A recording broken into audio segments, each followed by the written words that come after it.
There are moments in life when everything changes in a matter of seconds. Today I got into a car accident, and honestly, when it happened, I thought about how quickly we can go from feeling completely in control to realizing that none of us really knows what the next second will bring. The sound of the impact, the silence afterward, that strange moment when you look around and ask yourself, am I okay? But what happened after the accident surprised me even more. It reminded me that life isn't measured by how perfect our days are. Sometimes it's measured by how we respond when everything suddenly goes wrong. And today, I want to tell you what happened, because what I learned from those few moments is something I don't think I'll ever forget. There are certain moments in life that arrive without warning. You can be driving somewhere, thinking about something completely ordinary, planning what you are going to do later, maybe wondering what you're going to eat, who you're going to call, or what tomorrow is going to look like. And then in a few seconds, everything changes. Today was one of those days for me. I got into a car accident today. Even saying those words feels strange, because when you leave your home in the morning, you don't usually think about the possibility that something could happen on the road. You assume you're going to arrive where you're going. You assume you'll have another normal day. You assume the people you love will still be there when you get back. We make these assumptions every day without realizing how much of our lives are built around them. And then something happens that reminds you how fragile everything really is. The accident happened quickly. There wasn't some dramatic warning that gave me time to prepare emotionally. There was just a moment when everything seemed normal, and then suddenly it wasn't. The sound, the movement, the confusion, the instinctive reaction of trying to understand what had just happened. For a few seconds, your mind doesn't even know what question to ask first. Are you hurt? Is everyone else okay? What just happened? Where is the car? What do I do now? Those thoughts can come one after another, almost faster than you can process them, and in that moment, something becomes very clear. All the things you were worried about before the accident suddenly become smaller. The message you hadn't answered doesn't matter. The argument from yesterday doesn't matter. The money you're trying to make doesn't matter. The plans you were stressing about don't matter. For a moment, there is only this moment. Your breath, the people around you, and the simple realization that you're still here. I think we spend so much of our lives moving toward the next thing that we forget to actually experience the thing we're standing inside of. We're always thinking about tomorrow, next week, next month, next year. We tell ourselves we'll slow down later. We'll appreciate our family later. We'll call that person later. We'll take care of ourselves later. We'll say what we really feel later. Later becomes this imaginary place where we believe we'll finally have enough time, but life doesn't promise us later. That's one of the hardest things to accept. We know it intellectually. We've heard it 1,000 times. People say life is short. People say cherish every moment. People say don't take anything for granted. But sometimes words don't really reach you until something happens that makes them real. Today they felt real. Standing there after the accident, looking at what had happened, I couldn't help thinking about how many ordinary moments we overlook because they feel ordinary. Waking up, getting into your car, hearing someone's voice, having coffee, walking through a familiar place, lawing at something stupid, sitting quietly beside someone you love. None of these moments seem important while they're happening, but maybe they are some of the most important moments we have. Maybe the extraordinary part of life isn't always the huge achievement, the perfect relationship, the expensive house, the success everyone can see. Maybe the extraordinary part is simply being here, being alive enough to notice the sunlight coming through a window, being able to hear someone say your name, being able to call someone and tell them you love them, being able to make another mistake and learn from it, being able to wake up tomorrow and try again. After something like an accident, your perspective can shift. You start thinking about the people who matter. You start thinking about the things you've postponed. You start thinking about the conversations you thought you had plenty of time to have. And you realize that sometimes we don't need a completely different life. We just need to see the life we already have differently. I don't know if that's something people want to hear because we're always being told to chase more money, more success, more recognition, more followers, more possessions, more accomplishments. And there's nothing wrong with wanting to grow. There's nothing wrong with ambition. There's nothing wrong with building something meaningful. But if the pursuit of more makes us blind to what we already have, then maybe we've misunderstood the purpose of the pursuit. What good is reaching the destination if you never notice the people beside you on the way there?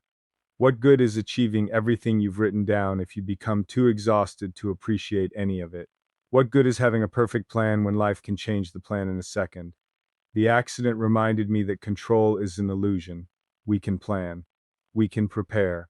We can be careful. We can do everything we're supposed to do. And still, something unexpected can happen. That's not meant to scare us. I think it's meant to wake us up. Because if we understand that we don't control every moment, maybe we stop wasting so much energy trying to control everything. Maybe we become more present. Maybe we're more patient with people. Maybe we stop holding on to anger for things that won't matter a year from now. Maybe we stop waiting for the perfect moment to tell someone how much they mean to us. Maybe we stop postponing our own lives. There's a strange kind of clarity that comes when you realize how close an ordinary day can come to becoming a completely different story. And I think that's what stayed with me the most, not the noise, not the damage, not the shock. It was the realization that this day could have been very different. And because it wasn't, I feel grateful. Not because everything is perfect, it's not. There are still problems, there are still unanswered questions, there are still things I need to fix. There are still difficult days ahead, but I'm here. And sometimes that is enough to begin again. We don't always need a dramatic reason to appreciate our lives. We shouldn't need an accident. We shouldn't need a loss. We shouldn't need a goodbye. We shouldn't need someone to disappear before we realize how much their presence meant. But we're human. Sometimes we need something to interrupt the noise. Sometimes life has to shake us before we finally look up. Today shook me. And I don't want to forget what it taught me. I don't want to return tomorrow to the same old habits and pretend nothing happened. I don't want to become so busy chasing the future that I miss the present again. I want to remember the feeling of standing there and realizing how quickly everything can change. I want to remember that the people I love are more important than the things that frustrate me.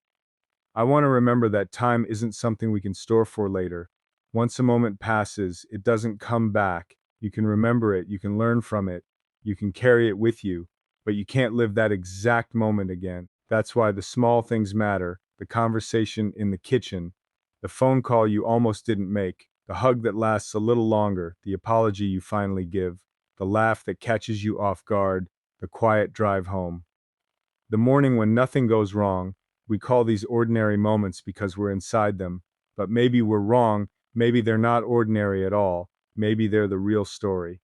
Maybe the big moments only stand out because of all the small moments surrounding them, and maybe that's why we should stop waiting for life to become extraordinary before we start appreciating it. You don't have to become famous to have a meaningful life. You don't have to become wealthy to experience gratitude. You don't have to have everything figured out to be happy for one moment.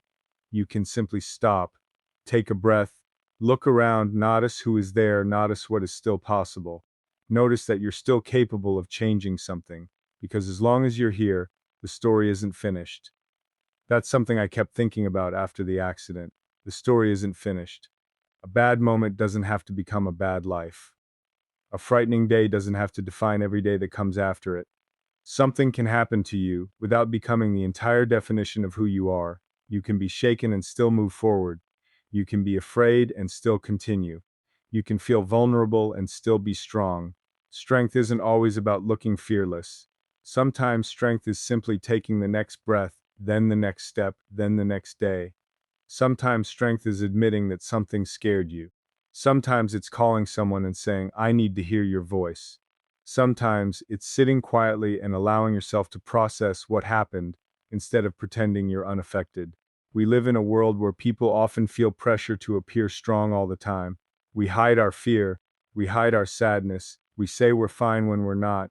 We keep moving because stopping feels uncomfortable, but maybe there's courage in being honest. Maybe it's okay to say that shook me. Maybe it's okay to admit that you suddenly realized how much you care about being alive. Maybe it's okay to let an unexpected event change your priorities. In fact, maybe that's one of the gifts hidden inside difficult experiences. They can show us what actually matters. Before today, I might have looked at certain problems and thought they were enormous. After today, some of them feel different. Not because they disappeared, but because my perspective changed. Perspective is powerful. The same life can feel completely different depending on what we choose to notice. If we only look at what is missing, we will always feel like we're behind.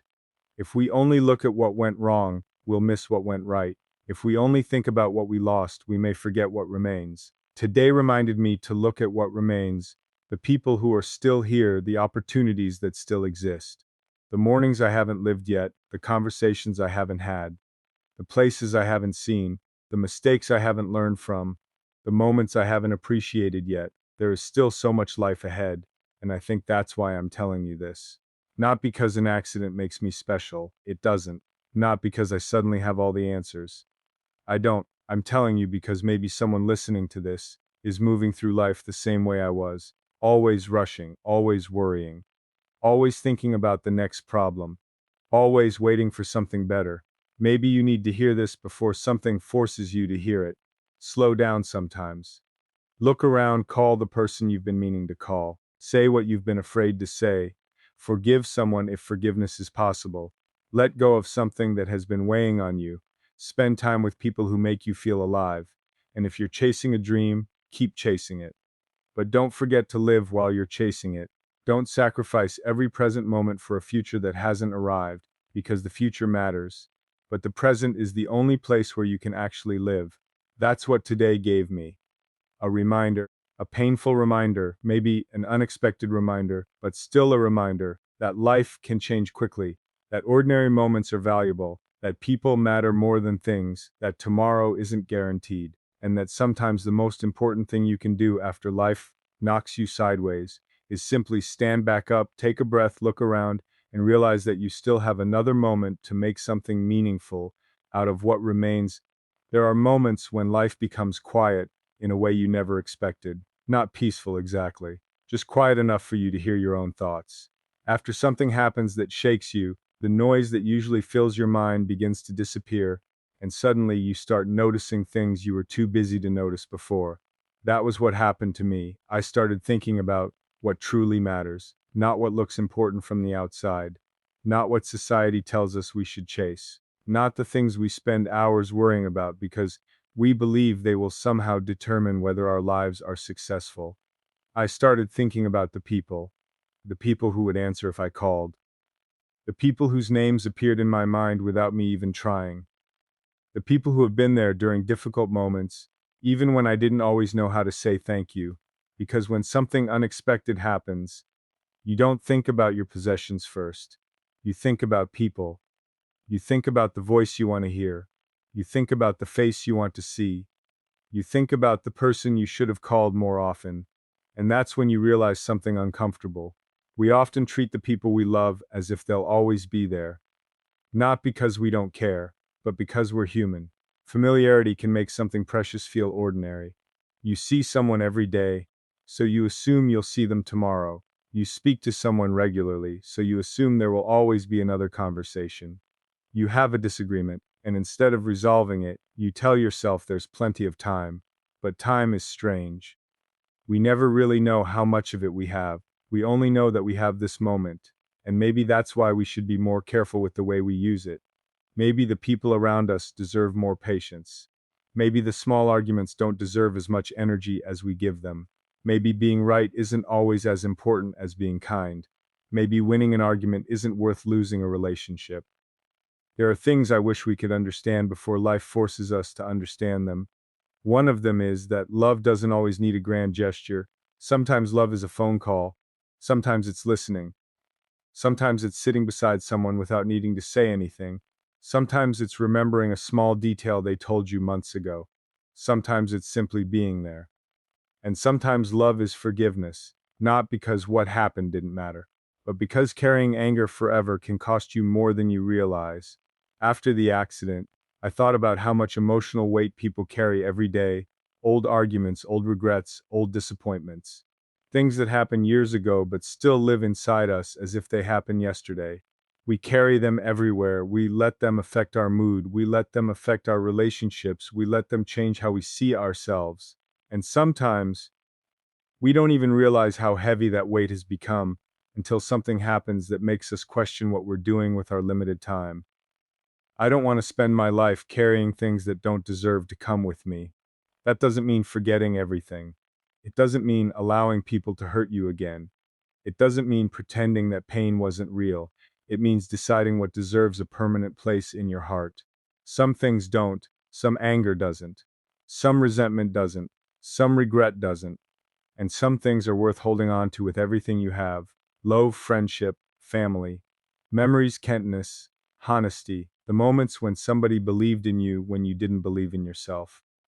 The person who stayed when leaving would have been easier, the friend who checked on you without needing a reason, the stranger who helped when they didn't have to. These things matter more than we sometimes realize. I think we're often trained to measure life through achievements. What did you accomplish? How much did you earn? What did you build? Where did you go? How many people know your name? But maybe there's another measurement. Who did you make feel loved? Who did you help? Who felt less alone because you were there? Who remembers your kindness? Who felt safe around you?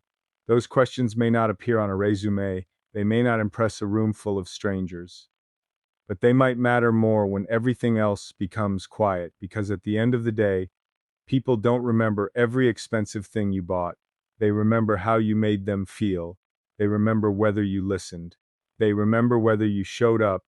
They remember whether you treated them with dignity when they were struggling. And I think that's something we can all do better. We can be more present. We can listen without immediately preparing our response. We can stop looking at our phones for a moment and look at the person sitting across from us. We can ask, "How are you really doing?" and actually wait for the answer. We can notice when someone is unusually quiet. We can say thank you. We can say, "I'm sorry." We can say, "I love you," simple words, but sometimes the simplest words are the hardest ones to say, maybe because they make us vulnerable, and vulnerability can feel dangerous, but maybe being vulnerable is part of being alive. You can't truly love without risking loss. You can't truly care without risking disappointment. You can't build meaningful relationships without allowing people to see the real you. That's the strange bargain of life. Everything meaningful comes with some risk, and maybe that's okay, because the alternative is to protect yourself so completely that you never really experience anything deeply. You can avoid heartbreak, but you might also avoid love. You can avoid disappointment, but you might also avoid hope. You can avoid failure, but you might also avoid growth. You can spend your entire life trying to control every possible outcome, and still, something unexpected can happen in a few seconds. So maybe the goal isn't to eliminate uncertainty. Maybe the goal is to learn how to live honestly inside it, to know that tomorrow isn't guaranteed and still make plans, to know that people can leave and still allow yourself to love, to know that life can hurt and still choose to be kind, to know that things can go wrong and still believe that something good can come afterward.